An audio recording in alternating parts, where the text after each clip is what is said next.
We are at the business update segment of the show, and we are going to be talking asset finance. Now, for those who are dealing with modalities, including being able to make a little bit more money, might understand asset financing. For those who are like Chris Higenyi, might actually not. We'll be speaking to Sandra Kaggwa, a manager for asset finance at DFCU Bank, very shortly. But before I bring her on board, just a preamble about asset finance, which is a fast growing funding choice for many businesses across the world. With asset finance, a company uses its assets as security to borrow money or take out a loan against what they already own, making it easier to buy, use and benefit from what is being described as big ticket items. She'll be explaining what big ticket items are. Depending on the sort of asset finance one company is undertaking, responsibility for maintenance of these assets, including repair and insurance, may rest with you or the finance company. At the end of the term, the asset may return to the finance provider or ownership may transfer to you. That is not rocket science, but we need perspective. Sandra Kaggwa, many thanks for joining us. Thank you so much, Chris. What is asset finance? Asset finance is a product that we give to our clients. This involves movable assets, and we are looking at brand new assets that are durable. And at DFCU, given the history, we're one of the oldest leasing companies in Uganda. We started as a leasing finance company and later developed into a bank. So we provide a wide range of products in partnership with most of the brand new asset dealers in Uganda and outside Uganda. And what I would promise our clients right now, we have a campaign that is running for the next 5 months. And the offers in this campaign, we are financing up to 90% of the cost purchase of this asset. We are also charging zero arrangement fees, so it means you can get a facility without paying facility fees. Then we have a grace period of principal payment up to 3 months for those who wish to have it. And so we are also committing a quick turnaround time to our clients. Thank you so much, Chris. Quick turnaround time. What does that mean? That means we are able to give a fast response to our clients after they've submitted all the paperwork that we have. We're able to tell them whether we've approved or we are not approving, so that we move on to the next level to procure this asset. Let's talk directly to the layman out there who owns a business and is looking out to gain or some return from asset finance. How do they go about it and what must they do?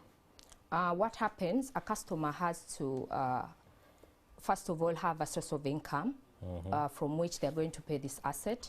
They should be able to know what they want, so they go out, talk to the vendor or the supplier of this asset, negotiate a price, then come up with what they call a pro forma invoice. This shows the cost of the asset and the other details, because it should either have a serial number, chassis number, engine number, so that we know the kind of asset that we're going to use. So we have the paperwork in place submitted to the bank. We do our analysis, then we come up with a decision. So on approval and paying out the supplier, because we don't give the customer the money, we pay out the supplier, then the customer takes the asset for either personal use or business use to make money. Okay. Yes. Now, this just an example of one of those assets, or a litany of them, so that my lay person out there can understand effectively. I see there are some huge generators that a company might need, but the sheer size of that generator alone, if you were to buy it, can take out the whole money you have. Is that the kind of arrangement that allows a company own such a machine? Yes, because you know, if a company used its cash to purchase, it then squeezes the other activities, which could be put to other use, like maybe paying salaries, purchasing goods. But at DFCU, we offer financing from a minimum of 50 million Uganda shillings up to a tune of 15 billion Uganda shillings. However, if the amounts are outside this cap, then we can seek exceptional depending on case by case. So we can give as low as 50 million. So if someone is taking out a generator of 50 million or a personal vehicle at 50 million, we can support this client by them just depositing 10%, either at the supplier's place or at the account, then we finance the 90%. So we look at items like vehicles, personal cars, we look at trucks, school buses, tractors, solar equipment, manufacturing equipment, medical equipment, all assets that can be movable, durable, and identified. Yes, Chris. All right, in my preamble or intro, I spoke about, as espoused here by the producer, that at the end of the term, the asset may return to the finance provider or ownership may transfer. What might condition the fact that ownership returns to the finance provider? Ownership returning to, this is in the arrangement of where someone has a finance lease. When you take out a lease, the logbook or the pro forma invoice or tax invoice will be registered in the banks of DFCU bank. So like you're renting out, we would say you're renting out your tenant to that asset. However, at the end, after paying full term, full cost, if I bought a generator at 100 million and you pay up to 0 shilling, at the end we agree. Because for it to move ownership, there has to be a transaction.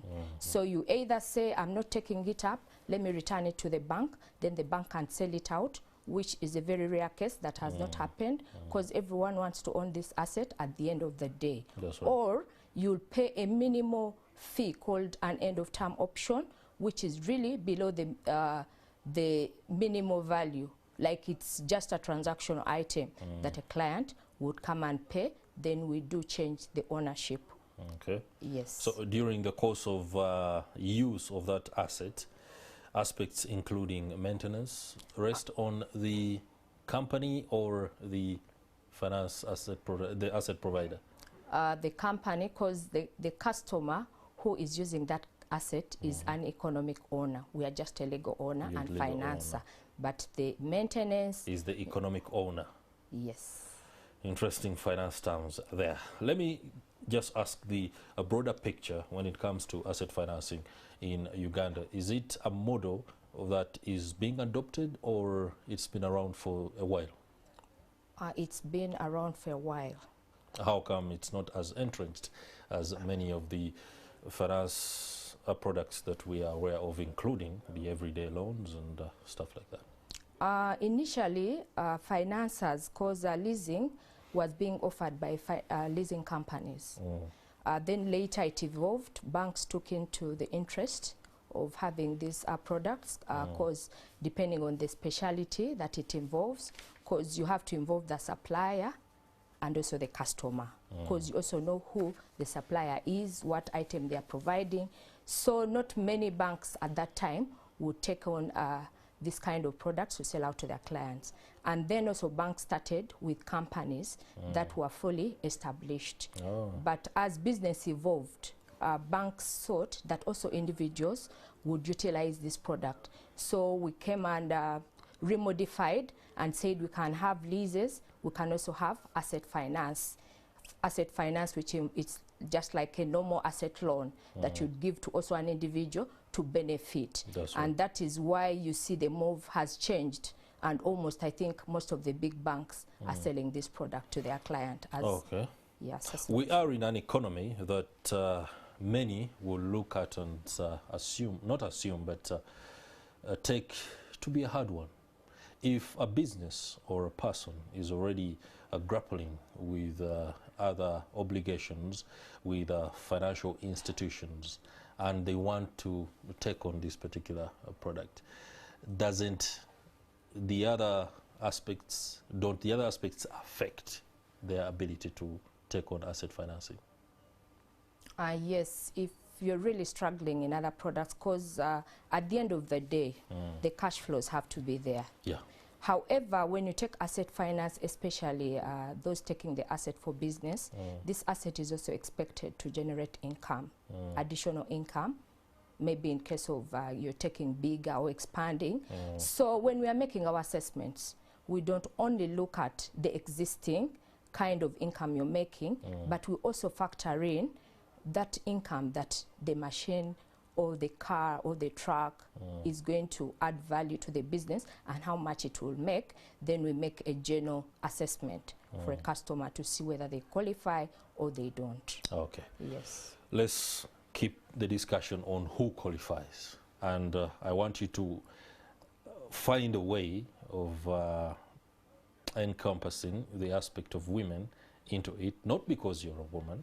This is just down to the fact that many women out there who may want to seek assets might have a bit of trouble, just like they find trouble in accessing other products. I don't know whether there is a specific consideration for gender, or it is a case of if you have the money or you can demonstrate that you'll be able to take on the asset, then you can. It doesn't matter whether you are a man or a woman business owned. Okay, thank you, Chris. When it comes to who qualifies, whether woman or not, as long as someone has a source of cash flows, whether it's a sole proprietor, a man or woman, a registered company, a private company, or a government parastatal, investment club, women in business, as long as there's a source of income, we do not discriminate. Yes, so it's out to everyone, as long as... It may not be described as discriminating, but perhaps dishing out an advantage on account of what we all know to be the challenges that many women-owned businesses go through. I don't know whether it could be a policy. All right, you said DFCU is up to something. You gave us a hint in the beginning, but I was more interested by, or rather first, ensuring that we thresh out the asset finance modalities before we get to what exactly DFCU is up to. Could you just take us through that again quickly? Right now, like I mentioned, we have a running campaign for the next 5 months. It started in July and it will end in November.